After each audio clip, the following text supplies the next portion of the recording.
Saudara Polda Sulawesi Utara kembali memberikan penjelasan terkait meninggalnya Henry Kolowai, salah satu tersangka kasus dugaan pemalsuan surat setelah sempat menjalani penahanan di Polda Sulut.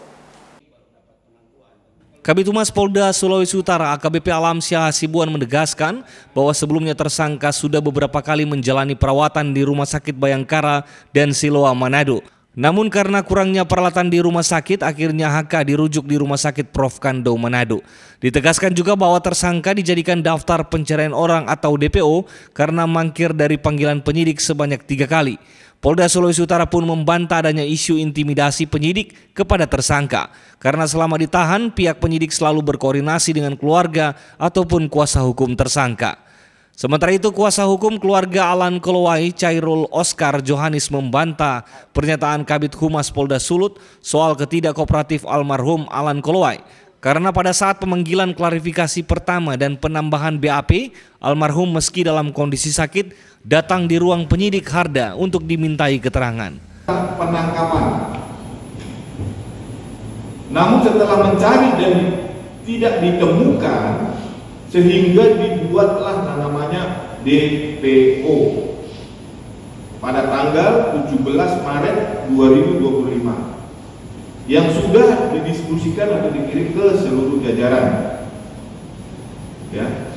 Dan setelah itu pada tanggal 24 Maret 2025 penyidik mendapatkan informasi keberadaan tersangka, ya, Henry dan Linja ini berada di Perum Kantor Gubernur nomor 63 Lingkungan 4 Kelurahan Kayu Radi, Kecamatan Paal 2 Kota Manado.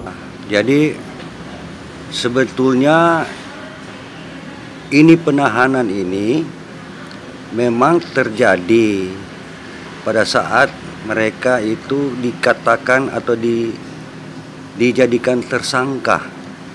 Nah, dalam tersangka ini bukannya si tersangka Henry Alan Kolowai ini tidak kooperatif. Mereka kooperatif. Contohnya apa? Pada saat pemanggilan klarifikasi pertama, mereka datangin. Begitu juga pemanggilan penambahan BAP, mereka juga datang sekalipun mereka dalam keadaan sakit.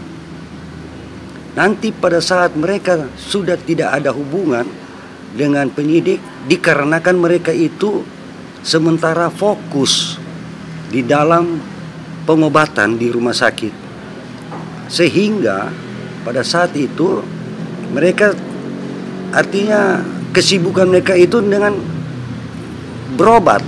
Chairul juga mendesak Kapolda Sulut Irjen Pol Roy Keharilangi untuk menindak tegas anggota yang dinilai bertindak tidak manusiawi terhadap almarhum Alan yang saat itu dalam kondisi sakit parah namun tetap dipaksakan ditahan oleh penyidik di Treskrim Polda Sulut. Jimmy Dapar, Kompas TV Manado, Sulawesi Utara.